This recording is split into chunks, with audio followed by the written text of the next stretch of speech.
warahmatullahi wabarakatuh. Waalaikumsalam warahmatullahi wabarakatuh. Selamat pagi anak-anak. Pagi, Pak. Apa kabarnya hari ini? Alhamdulillah, luar biasa. Semangat. Mana semangatmu?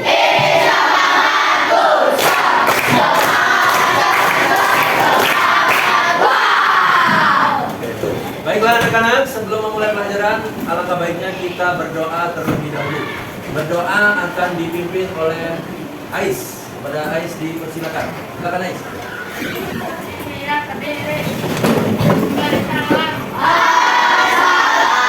Assalamualaikum warahmatullahi wabarakatuh.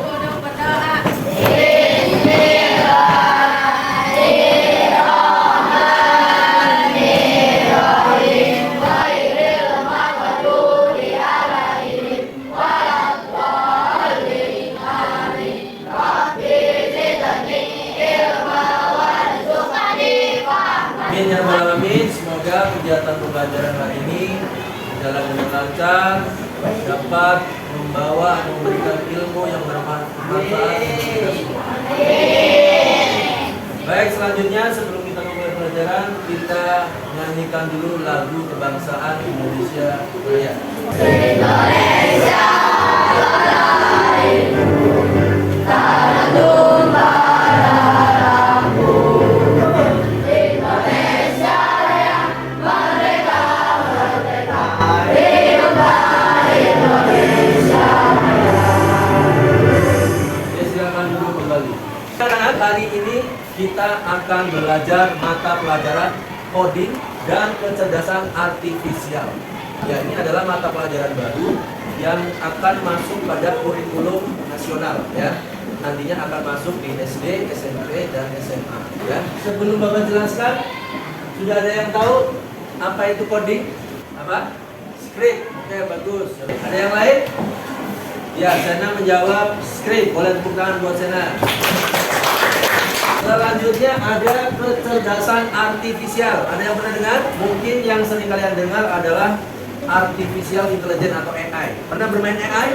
Nah, apa contohnya? Bagus. Apa lagi? ChatGPT, apa lagi? Gemini. Ya, Canva juga sekarang sudah include dengan AI-nya. Oke, bagus. Berarti kalian sudah ada pengalaman sebelumnya ya. Oke, Bapak baik jelaskan tentang coding dan kecerdasan artifisial. Ini coding yang dimaksud di sini adalah tentang kegiatan memberi perintah kepada komputer agar dia bisa melakukan sesuatu sesuai dengan instruksi yang kita berikan. Ya, mungkin kalian yang sudah pernah menggunakan Cixi, menggunakan Gemini, ChatGPT, sering ngasih perintah nggak? Betul nggak? Sebelum kalian ini kasih perintah dulu, apa maunya kalian? Ya, misalnya untuk membantu tugas sekolah atau membantu tugas-tugas yang lain. Oke, selanjutnya, apa itu kecerdasan artifisial? Ya, kecerdasan artifisial adalah ilmu yang membuat komputer bisa berpikir atau belajar seperti manusia. Bayangkan, sebuah program komputer bisa mengenali wajah temanmu di foto. Betul tidak? Kalian tahu Google Foto? Ya, Google Foto itu bisa mengidentifikasi berdasarkan wajah. Kemudian nanti kita namai. Dan ini wajahnya siapa? Nanti bisa dikumpulkan. Oh, ini foto yang serupa dengan misalnya fotonya Niki. Gabung semua sama Google. Google. Ya. Makanya kalau kalian buka Google Foto nanti ada tuh instruksi untuk menamai setiap foto. Ya, foto-foto yang identik akan dijadikan satu. Ini atas nama Niki, ini atas nama Mikael misalnya ya. Kemudian merekomendasikan video yang kamu sukai di YouTube. Ya. Kamu sering searching sesuatu, maka yang akan tampil di beranda videomu atau di beranda aplikasimu yang sering kalian cari. Itu namanya artificial ya. Selanjutnya kita masuk materi berpikir komputasional. Mungkin sebelumnya sudah ada yang tahu apa itu berpikir komputasional. Ada yang tahu? Berpikir secara logika, oke bagus. Berpikir secara komputer, ya, karena komputasional itu kata dasarnya dari komputer. Apalagi? Berpikir untuk memecahkan masalah, bagus ya. Jadi berpikir komputasional itu adalah cara berpikir untuk memecahkan masalah secara sistematis dan logis. Logis itu bermaksud logika, ya. Dalam berpikir komputasional ada 4 pilar, ya. Apa saja? Yang pertama, dekomposisi. Yang kedua, yang ketiga, dan yang keempat, dekomposisi. Dekomposisi adalah memecahkan masalah yang besar dan rumit menjadi masalah atau menjadi bagian-bagian yang kecil yang lebih mudah dikelola. Contohnya apa? Misalkan keluarga kalian merencanakan liburan, ya. Kamu memecahnya menjadi tugas-tugas kecil. Yang pertama, ya, kita tentukan dulu lokasinya mau kemana nih liburan. Betul? Kemudian yang kedua, mencari tiket transportasinya, bisa pesawat, ya, bisa kereta api, bisa bus dan angkutan yang lainnya. Kemudian yang ketiga, memesan hotel, ya, tujuannya untuk kita menginap di tempat liburan kita nanti. Dan yang berikutnya, yang keempat itu membuat jadwal kita mau ngapain aja di sana. Itu namanya dekomposisi, ya. Selanjutnya adalah pengenalan pola, ya, pengenalan pola. Pengenalan pola artinya mencari kesamaan atau pola dari masalah yang sudah pernah dipecahkan. Contohnya apa? Jika kamu sudah tahu cara mengendarai sepeda, kamu bisa dengan mudah mengenali pola yang sama untuk mengendarai sepeda atau motor, ya. Seperti menjaga keseimbangan dan menggunakan rem. Dan yang ketiga adalah abstraksi. Abstraksi itu apa yang ada? Ya, boleh dibaca, baik. Fokus pada informasi yang penting dan mengabaikan detail yang tidak perlu. Fokus pada yang penting dan mengabaikan detail yang tidak perlu. Contohnya Bang, saat kamu membuat zona rumah, ya, kamu hanya perlu fokus pada letak kamar dan pintu, bukan warna cat atau jenis pintu. Ya. Yang keempat adalah apa? Bisa tolong dibaca yang sebelah. Buat urutan langkah-langkah yang jelas dan terstruktur untuk menyelesaikan masalah. Algoritma adalah membuat urutan langkah-langkah yang jelas dan terstruktur, ya, untuk menyelesaikan masalah. Contohnya, resep makanan adalah sebuah algoritma. Jika kamu mengikuti setiap langkahnya dengan benar, maka kamu akan mendapatkan hasil yang sama untuk setiap kali kamu memasak. Itu namanya algoritma. Ya. Berpikir komputasional. Yang pertama tadi apa? Ada 4, ya. Yang pertama adalah dekomposisi, bagus. Yang kedua, pola. Yang ketiga, abstraksi. Yang keempat, oke, tepuk tangan untuk kita semuanya. Baiklah anak-anak, supaya kalian bisa lebih semangat untuk belajar, kita ice breaking dulu. Setuju? Setuju. Ice breakingnya adalah double this, double there. Ya, sudah tahu? Oke, semuanya boleh saling berhadapan mencari pasangan. Double this, double that, double this, double that, double this, double that. Oke, sekali dulu. Baik, anak-anak, selanjutnya adalah kita akan membantu Adi dengan masalahnya. Apa masalahnya Adi? Kita lihat, ya. Jadi Adi mempunyai masalah. Masalahnya adalah Adi ingin membuat kejutan untuk ibunya dengan membuat sandwich dan es teh manis. Tapi Adi tidak tahu mau dimulai dari mana dan bagaimana cara membuat sandwich dan es teh manisnya, ya. Adi bingung, ya.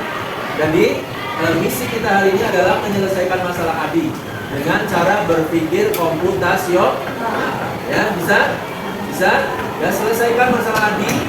Bagaimana caranya membuat sandwich dan es teh manis untuk diberikan kepada ibunya. Siap? Baik anak-anak, sebelum kita menyelesaikan persoalannya Adi, mari kita simak dulu video berikut ini. Siap ya? Pengenalan computational thinking.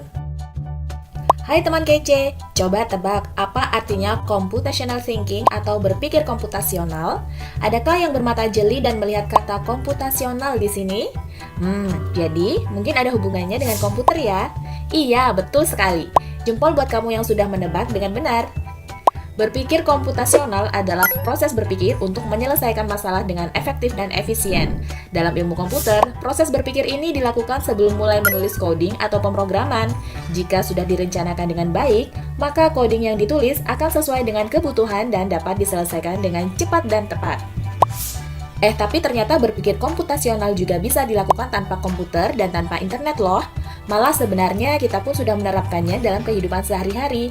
Mulai dari menggosok gigi, mencatat ringkasan pelajaran, hingga menyiapkan tas untuk sekolah besok. Selanjutnya anak-anak, kita akan menyelesaikan masalahnya Adi. Ya, kalian boleh berkelompok untuk menyelesaikan masalah yang Adi hadapi, yaitu ingin memberikan apa? Ya, sandwich dan es teh manis untuk ibunya. Bisa dibantu ya masalahnya dia. Siap berkelompok? Siap. Oke, Bapak kasih lembar kerjanya untuk berkelompok ya. Selesaikan masalahnya Adi.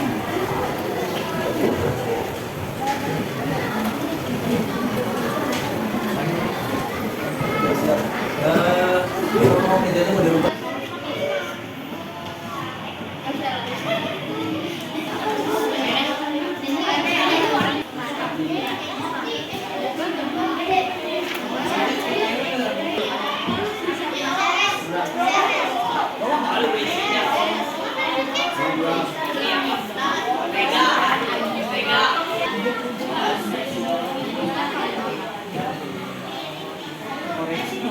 Assalamualaikum warahmatullahi wabarakatuh. Kami dari kelompok 3 akan presentasikan dalam membuat sandwich. Pertama alat piring dan pisau. Bahannya roti, tomat, selada, keju, saus tomat atau cabai, daging, ada timun, mayones, dan bawang mentega. Langkah-langkahnya membuat sandwich. Disiapkan bahan-bahan seperti roti, daging, selada. Terus rotinya, daging, selada, dan timun yang sudah dipotong-potong. Assalamualaikum warahmatullahi wabarakatuh. Kami dari kelompok 1 akan memperkenalkan cara membuat sandwich buah dan es teh manis. Alat piring, pisau, plastik wrap, dan talenan. Bahan: 2 lembar roti tawar, krim, susu kental manis, dan 2 strawberry sepenuhnya. Langkah-langkah membuat sandwich: siapkan bahan-bahan, lalu oleskan whipped cream secara merata pada roti. Tata buah strawberry secukupnya yang sudah dipotong di atas krim, lalu tutup dengan selembar roti tawar lagi dan diberi plastik wrap, lalu dipotong menjadi bentuk segitiga 2 bagian. Cara membuat es teh manis: alat cangkir atau teko untuk menyeduh, sendok teh, panci untuk merebus, gelas. Bahan: teh celup, air bersih, gula pasir, dan es batu. Langkah-langkah membuat es teh manis: merebus air hingga mendidih, masukkan teh celup ke dalam cangkir, teko lalu tuang air panas. Tambahkan gula pasir dan aduk hingga larut. Biarkan teh hingga terlalu panas. Tuangkan teh ke dalam gelas yang sudah diisi es batu. Demikian presentasi dari kelompok 1. Assalamualaikum warahmatullahi wabarakatuh. Assalamualaikum warahmatullahi wabarakatuh. Kami dari kelompok 5 ingin mempresentasikan cara membuat sandwich dan sandwich. 1. Alat: teflon, sendok, piring, pisau, spatula. Bahan: roti, saus, keju, selada, salad, tomat, timun, mayones, mentega, daging, telur. Langkah-langkah membuat sandwich: dipanggang roti, daging, yang sayuran jangan kalau udah goreng telur, lalu disusun sandwich. Ditaruh piring dan tinggal dipotong sayurannya, lalu disusun nanti dan tinggal disajikan. Langkah-langkah cara membuat es teh manis: alat: gelas, sendok, bahkan teh celup, gula, es batu, dan air panas. Langkah-langkah membuat es teh manis: siapkan gelas, masukkan gula secukupnya dan tuangkan air panas, lalu diaduk dan dikasih es batu, lalu disidangkan. Assalamualaikum warahmatullahi wabarakatuh. Assalamualaikum warahmatullahi wabarakatuh. Kami dari kelompok 2 akan mempresentasikan cara pembuatan sandwich dan es teh manis. Membuat sandwich: alat piring, sendok, garpu, dan pisau makan. Bahan: roti, daging, salad, saus keju, telur, saus cabai, tomat, dan juga mentega atau margarin. Langkah-langkah membuat sandwich: letakkan 1 roti di bawah dan tambahkan sayuran dan bahan-bahan yang lain di atas roti. Lalu tambahkan saus sesuai selera masing-masing. Lalu taruh roti lagi di atas sayur-sayuran. Sandwich siap dinikmati. Cara pembuatan es teh: alat, gelas, sendok, dan sedotan. Bahan: es batu, gula, teh, dan air. Langkah-langkah membuat es teh manis: ambil gelas, tuangkan gula dan masukkan teh, lalu tuangkan air panas secukupnya. Kemudian diaduk sampai airnya tercampur dengan teh. Sesudah itu masukkan es batu ke dalam teh, lalu tambahkan sedotan dan siap diminum. Sekian presentasi dari kelompok 2. Wassalamualaikum warahmatullahi wabarakatuh. Assalamualaikum warahmatullahi wabarakatuh. Kami dari kelompok 4 akan mempresentasikan cara membuat sandwich dan es teh. Alat piring, pisau, spatula, dan teflon. Bahan: roti, daging, keju, selada, saus tomat, mayones, mentega, sosis, dan telur. Langkah-langkah membuat sandwich: siapkan roti, ambil 2 roti tawar. Anda bisa mengambilnya sebentar di teflon ataupun agar lebih renyah, dan menambahkan topping seperti daging, telur, dan selada, dan menambahkan saus dan mayones, lalu tutup dengan roti. Dalam membuat es teh: alat, gelas, sendok. Bahan: teh, telur, air panas, gula, dan es batu. Langkah-langkah membuat es teh manis. Menyiapkan belas, memasukkan gula dan teh, telur. Memasukkan air panas sedikit untuk melarutkan gulanya. Lalu aduk secara merata menggunakan sendok dan menambahkan air dingin dan menambahkan es batu. Sekian dari kelompok 4. Wassalamualaikum warahmatullahi wabarakatuh. Oke, baik anak-anak. Tadi kalian sudah mempresentasikan tentang cara atau pengaplikasian berpikir komputasional. Ya, tadi presentasinya sudah bagus, ya. Sudah menggambarkan bahwa kalian sudah memahami apa itu berpikir komputasional. Coba sekarang Bapak tanya. Bapak ulas kembali, apa itu berpikir komputasional? Berpikir secara logika, sudah bagus. Apa lagi? Berpikir secara komputer, apa lagi? Ya, berpikir untuk memecahkan masalah. Oke ya. Jadi perlu diingat ada 4 pilar berpikir komputasional. Apa saja 4 pilar itu? Ya, dekomposisi yang kedua. Pengembangan yang ketiga, abstraksi. Yang keempat. Tepuk tangan untuk kita semuanya. Baik anak-anak, selanjutnya kita akan bermain game dan quiz ya. Nanti perwakilan tiap kelompok maju satu.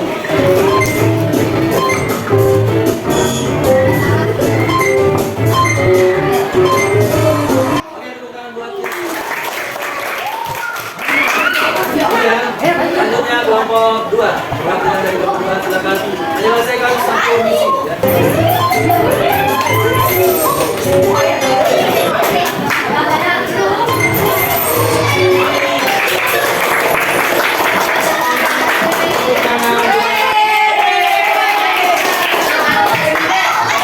Kita masuk ke tahap refleksi ya. Sebelum refleksi, Bapak ingin tanyakan kembali. Bapak kasih satu pertanyaan atau 2 pertanyaan ya. Bapak akan memberikan beberapa pertanyaan. Yang bisa jawab silakan dijawab. Karena menyederhanakan masalah besar menjadi bagian-bagian yang kecil disebut oke, betul. Tepuk tangan buat yang kedua, menyusun langkah-langkah secara berurutan disebut apa?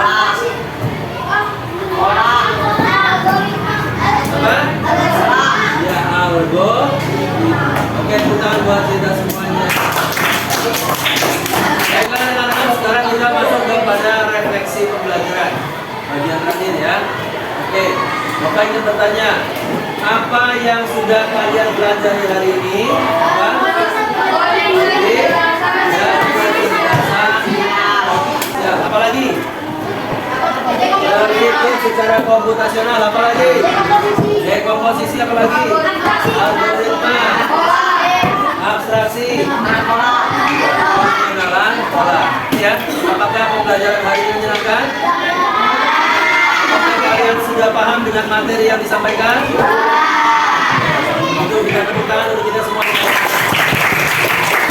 Akhirnya kita sampai di penghujung pembelajaran dan marilah kita tutup kegiatan pembelajaran pada hari ini dengan sama-sama membacakan hamdalah. Alhamdulillahirabbil alamin. Ya, dari Bapak sekalian, terima kasih. Wassalamualaikum warahmatullahi wabarakatuh.